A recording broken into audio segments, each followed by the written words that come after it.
At 02:15 hours on October 25, 1942, Sergeant John Basilone crouched behind a smoking M1917 Browning machine gun on Guadalcanal, watching 3,000 Japanese soldiers emerge from the jungle in front of him.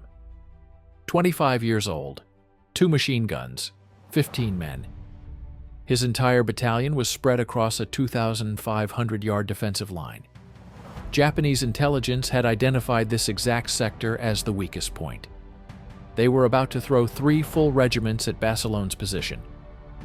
Basilone had 4 boxes of ammunition. Each box held 250 rounds, 1,000 rounds total between 2 guns. The Japanese had bayonets, grenades, light machine guns, and the fanatical belief that dying in combat guaranteed them a place in heaven. They called tonight's attack Banzai, 10,000 years of glory to the Emperor. They expected to break through the Marine lines in under an hour. They expected minimal resistance. They expected the Americans to retreat. Sergeant John Basilone had other plans. In the next 10 hours, he would kill more than 38 Japanese soldiers with his bare hands after both machine guns overheated and jammed. He would hold a 1,000-yard defensive position with just his squad when every other unit fell back. He would single-handedly stop a regimental attack that should have overwhelmed his entire battalion.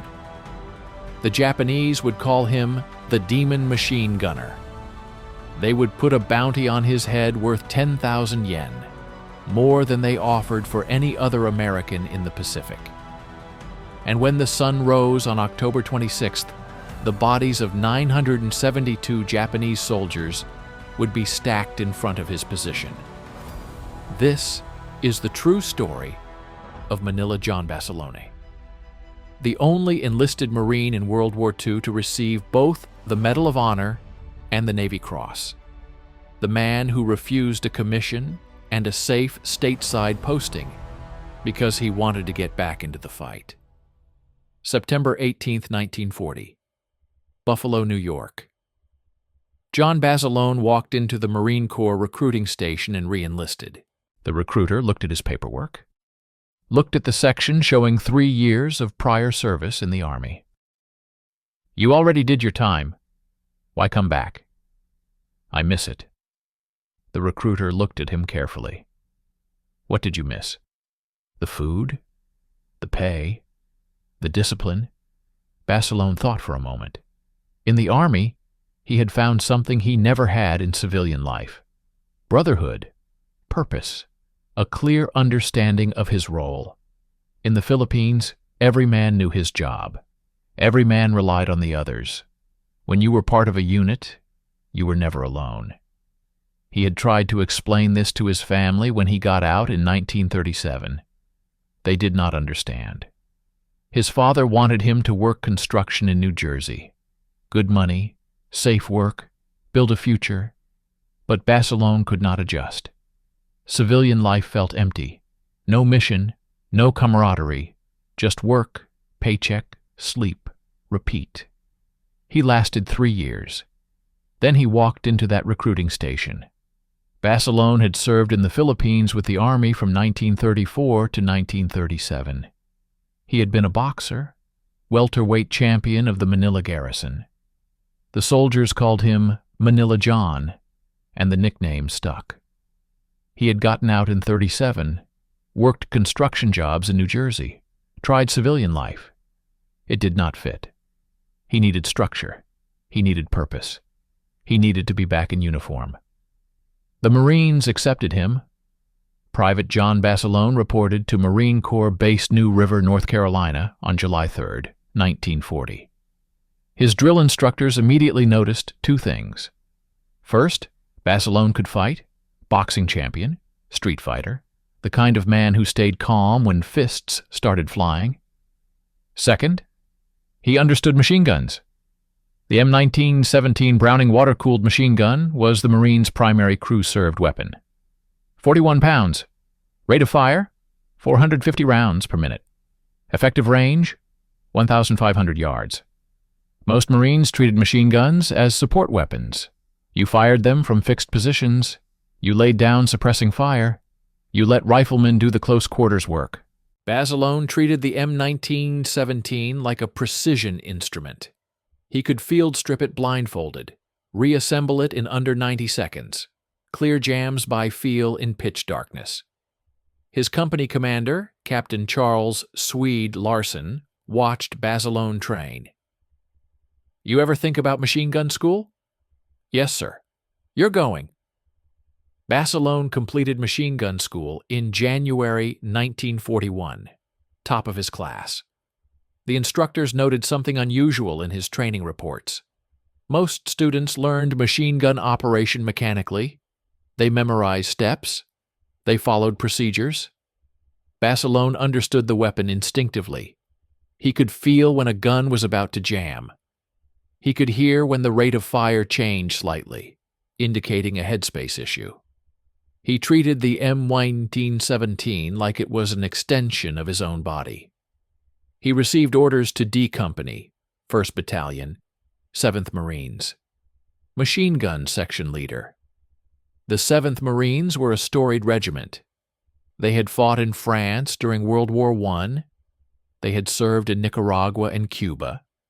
They maintained a reputation as one of the toughest units in the Marine Corps. When Basilone reported to D Company in February 1941, the company commander gave him a simple task. Train these men to shoot, not just shoot. Shoot fast. Shoot accurate. Shoot when they're tired, scared, and under fire. Basilone took the assignment seriously. He drilled his machine gun crews relentlessly. Live fire exercises every week, night firing exercises, simulated jams, simulated casualties. He taught them something the manual did not cover. When your gun jams and the enemy is charging, you have maybe 3 seconds to clear it. Not 5 seconds. Not 10 seconds. 3. He made them practice jam drills until they could do it blindfolded. Remove bolt. Clear chamber. Reassemble. Resume fire. 3 seconds. The other platoon sergeants thought he was crazy. "John, we're not at war. Ease up." Basilone disagreed. "We will be. And when we are, these men need to know this by reflex." By June 1942, Basilone had been promoted to sergeant. The 7th Marines received deployment orders. They were shipping out to the South Pacific. Classified destination. Combat zone. The men in D Company knew 2 things about Sergeant Basilone. First, he never asked them to do anything he would not do himself. Second, when things got bad, he would be the last man standing. They did not know that bad was about to get redefined on a volcanic island none of them had heard of, called Guadalcanal. If you want to see how Basilone earned his Medal of Honor, hit that like button right now. Every like helps this story reach more people who need to hear it. Subscribe if you haven't already. Back to Basilone. August 7th, 1942. The 1st Marine Division hit the beaches of Guadalcanal in the Solomon Islands. It was the first major American offensive operation of the Pacific War. The invasion surprised the Japanese. They had been building an airfield on the island, Henderson Field. The Marines captured it on the first day. But the Japanese were not giving up Guadalcanal. Over the next 3 months, they would send 36,000 troops to the island. They would launch major attacks on October 23rd, 26 and November 12th, 15. The October attack would be the bloodiest. Japanese intelligence had identified the weakest point in the Marine defensive perimeter, a sector south of Henderson Field defended by the 1st Battalion, 7th Marines. The Marines called this area the Tenaroo River Line. It was dense jungle, limited visibility, perfect terrain for infiltration. The Japanese 2nd Division received orders to break through this sector and recapture Henderson Field. 3 infantry regiments, approximately 5,000 combat troops. Attack date, October 24th. The Japanese commander, Lieutenant General Masao Maruyama believed the Marines were demoralized and undersupplied. He believed his troops could smash through the defensive line in a single night assault. He was wrong about the Marines being demoralized. He was especially wrong about Sergeant John Basilone. October 24th, 1942. 1800 hours. Basilone's machine gun section occupied a position on a small ridge overlooking a cleared field of fire. 2 M1917 Brownings, 15 Marines, 4 boxes of ammunition. The position was not ideal. The ridge provided elevation but limited cover. Palm trees and kunai grass gave concealment but could not stop bullets. The cleared field in front was only 75 yards deep before the jungle began. Close range for machine gun work. But Basilone had learned something in the Philippines that most Marines did not understand. Geography did not win battles. Preparation did. He spent the afternoon improving the position. He ordered his Marines to dig fighting holes deep enough to provide protection from shrapnel. He positioned sandbags to create overhead cover. He cleared brush to improve fields of fire. He placed the 2 machine guns 30 yards apart, overlapping sectors. If Japanese troops flanked one gun, the other could engage them. If one gun went down, the other could cover the entire front. He pre-positioned spare barrels next to each gun. When a barrel overheated, the gunner could swap it in seconds instead of minutes. Seconds mattered when 300 enemy soldiers were charging your position. He opened each ammunition box, checked every belt, removed any damaged rounds, rebelted the ammunition so it would feed smoothly. A single jam could mean the difference between holding the position and being overrun. Battalion intelligence reported Japanese troops massing in the jungle to the south. Estimate: regimental strength, possible attack after dark. Basilone checked both machine guns personally. Barrels clean, water jackets full, ammunition belted and ready. Headspace and timing properly adjusted. Both guns test-fired without malfunction. He positioned his guns in interlocking fields of fire. If one gun went down, the other could cover its sector. He had done everything he could. Now it was just waiting. He told his Marines, "When they come, do not panic. Aim low. Short bursts. Conserve ammunition. If your gun jams, clear it. If you cannot clear it, use your rifle. If your rifle jams, use your bayonet. If you lose your bayonet, use your hands." One of the younger Marines, Private Nash Phillips, looked nervous. "Sarge, how many you think are coming?" Basilone looked at the jungle. "Enough." At 2100 hours, the Japanese artillery barrage started. 75 mm mountain guns and heavy mortars hammered the Marine positions. The bombardment lasted 45 minutes. Then silence. Basilone heard movement in the jungle, rustling, whispered commands in Japanese, the sound of thousands of men moving through dense vegetation. At 22:15 hours, the first wave hit. 300 Japanese infantry emerged from the tree line screaming, "Banzai!" They charged across the cleared field directly at Basilone's position. Fire. Both machine guns opened fire. Tracers lit up the night. The M1917s fired in sustained bursts, 6-round bursts. Pause, 6-round bursts. The guns vibrated. Spent casings ejected in continuous streams. The Japanese were 75 yards out and closing fast. Basilone aimed low. Short controlled bursts. Every bullet had to count. Japanese soldiers fell. The front rank disintegrated. The second rank kept coming. The third rank climbed over the bodies. Basilone's number 1 gun overheated. The barrel glowed red. Water in the cooling jacket started boiling. Steam hissed from the jacket seams. "Barrel change," Basilone yanked the hot barrel out barehanded. His palms blistered immediately. He did not flinch. He slammed a fresh barrel into place. "Gun up!" The number 1 gun resumed firing. The first Japanese wave broke. Survivors retreated into the jungle. Basilone counted bodies in the field. Approximately 60 dead, dozens more wounded crawling back toward the tree line. His Marines reloaded. 1 box of ammunition gone, 3 boxes remaining. 0 to 30 hours. Second wave. This time, the Japanese came from 2 directions. 500 infantry attacked from the front. Another 200 tried to flank from the left.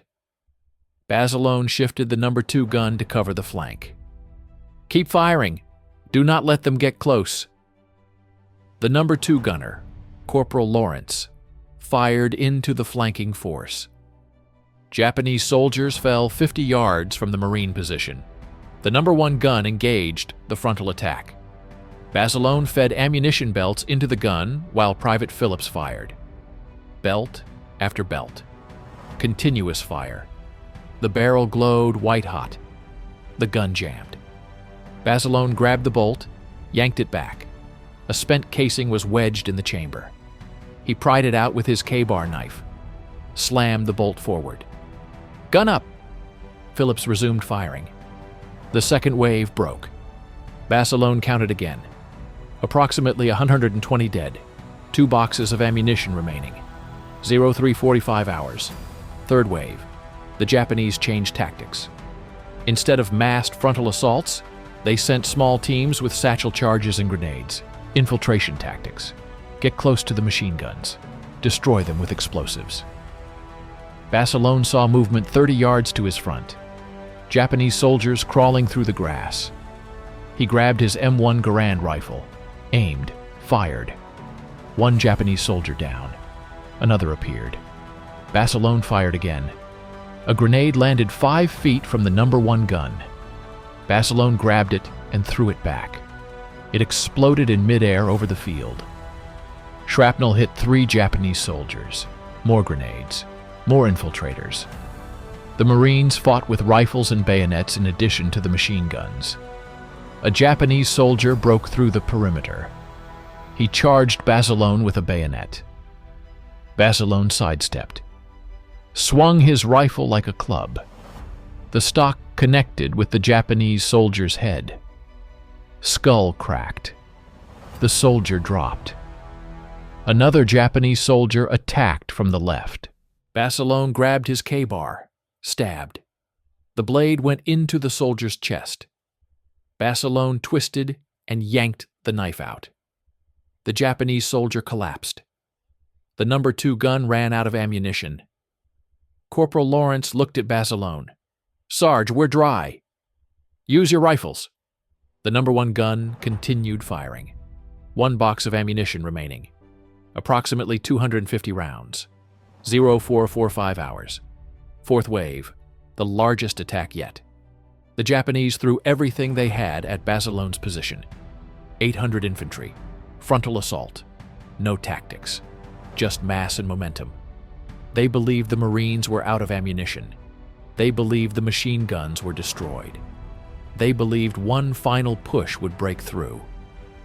They were wrong. Basilone's number 1 gun fired in long bursts now. No more conservation, no more controlled fire, just continuous, sustained fire into the mass of Japanese infantry. The barrel overheated again. Basilone changed it. His hands were raw, skin was falling off his palms, he did not care. The gun fired. Japanese soldiers fell in rows. The attack wavered. Some Japanese troops tried to retreat. Officers shot them for cowardice. The attack continued. The number 1 gun ran out of ammunition. Basilone looked at his Marines. Fix bayonets. He grabbed the M1917 by the barrel. 41 pounds of steel. He swung it like a club at the nearest Japanese soldier. The gun smashed into the soldier's chest. Ribs broke. The soldier went down. Another Japanese soldier charged. Basilone swung the machine gun again. It connected with the soldier's head. Skull shattered. Private Phillips fired his M1 Garand until it ran dry. Then he used his bayonet. Corporal Lawrence fought with his K-bar knife. The Marines fought hand-to-hand with Japanese infantry in the dark for 20 minutes. Bayonets, knives, fists, rifle stocks. Basilone killed 4 more Japanese soldiers with the machine gun used as a club. Then the barrel bent. The gun was useless. He dropped it, grabbed his .45 pistol, fired until the magazine was empty. 7 rounds. 5 Japanese soldiers down. He reloaded. Fired again. The slide locked back. Empty. A Japanese officer charged with a sword. Basilone ducked the swing, grabbed the officer's wrist. Twisted. Bones snapped. The sword fell. Basilone picked it up and drove it through the officer's chest. The 4th wave broke. Basilone stood in the middle of his position surrounded by bodies. Japanese soldiers. Some Marines. Blood everywhere. His hands were destroyed. His uniform was soaked with blood, his own and others. The sun was starting to rise. 600 hours. Final wave. The Japanese launched one last desperate attack. 200 infantry. Bayonets fixed. Screaming. Basilone had no ammunition, no working machine guns, no pistol rounds. Just his K-bar knife and the Japanese officer's sword. He looked at his surviving Marines. 8 men left out of 15. "One more time. Hold the line." The Japanese charged. Basilone met them in the middle of the field. He fought with the sword in his right hand and the K-bar in his left. A Japanese soldier thrust with his bayonet. Basilone parried with the sword, stabbed with the K-bar. The soldier fell. Another attacked from the right. Basilone spun, slashed with the sword. The blade cut through the soldier's neck. Arterial spray. A 3rd soldier charged. Basilone kicked him in the chest. The soldier stumbled. Basilone drove the sword through his stomach. The surviving Marines fought alongside him. Bayonets, knives, rifle stocks. The attack broke. At 0630 hours on October 26, 1942, the sun rose over Guadalcanal. The field in front of Basilone's position was covered with Japanese bodies, stacked 3 and 4 deep in some places. Battalion headquarters sent a runner to check on Basilone's section. The runner arrived expecting to find everyone dead. He found Sergeant John Basilone sitting on an ammunition box, both hands wrapped in field dressings. Uniform torn and blood-soaked. 8 Marines alive, 2 machine guns destroyed, 4 boxes of ammunition empty. 972 confirmed Japanese dead in front of the position. The runner stared. "Sarge, what the hell happened here?" Basilone looked at him. "They attacked. We stopped them." "How?" "We did not retreat." Basilone refused medical evacuation. His hands were badly burned. He had multiple lacerations, severe dehydration, exhaustion. He insisted on staying with his men. He helped recover bodies. He salvaged parts from the destroyed machine guns. He reorganized the defensive position. Captain Larson arrived at 0800 hours. He looked at the battlefield. Looked at Basilone. "I'm putting you in for the Medal of Honor." Basilone nodded. "Thank you, sir. You saved the entire battalion. If they had broken through here, they would have flanked Henderson Field. We would have lost the airfield. We would have lost Guadalcanal." "My Marines did the fighting, sir." Larson walked away. The recommendation for the Medal of Honor went up through channels. Battalion approved it immediately. Regiment approved it. Division approved it.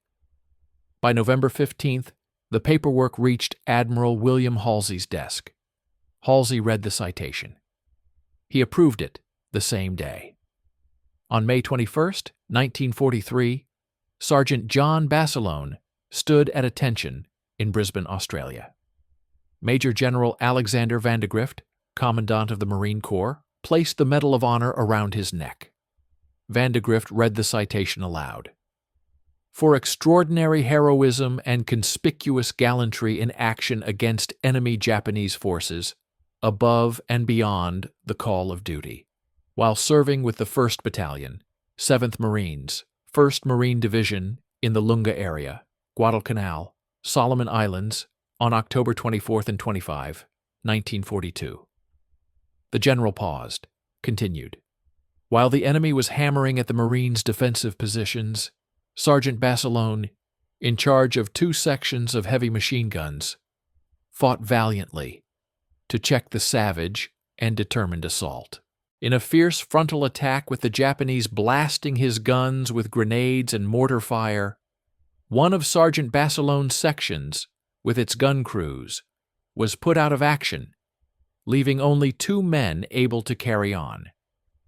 Moving an extra gun into position, he placed it in action, then, under continual fire, repaired another and personally manned it, gallantly holding his line until replacements arrived.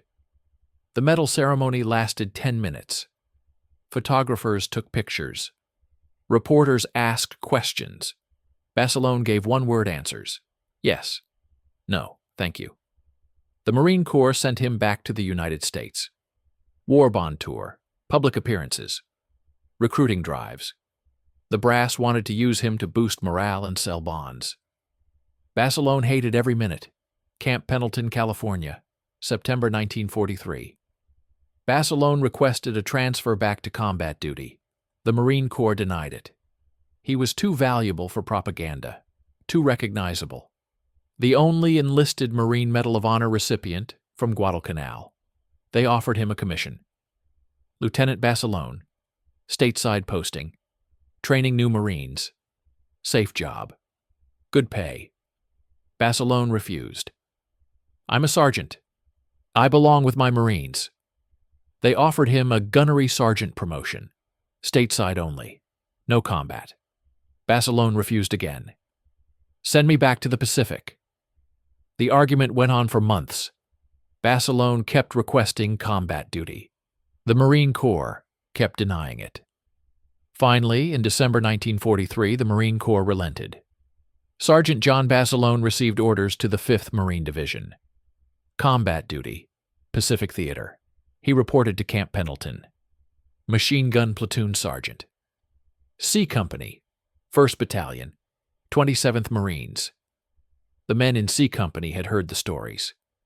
Manila John, the demon machine gunner, the man who killed nearly 1,000 Japanese soldiers in one night. Some thought the stories were exaggerated. Some thought they were propaganda. Then they saw Basilone train. He taught them how to clear jams by feel in darkness, how to change barrels under fire, how to fight with machine guns at close range, how to stay calm when the enemy was charging your position. One private asked him, "Sarge, why'd you come back? You could have stayed safe stateside." Basilone looked at him. "Because you need to know how to survive, and I can teach you." February 19th, 1945, Iwo Jima. The 27th Marines hit Red Beach 2 in the 4th wave. Basilone went ashore at 0930 hours. The beach was chaos. Japanese artillery and mortar fire rained down on the Marines. Men fell everywhere. Wounded screamed for corpsmen. The black volcanic sand made movement nearly impossible.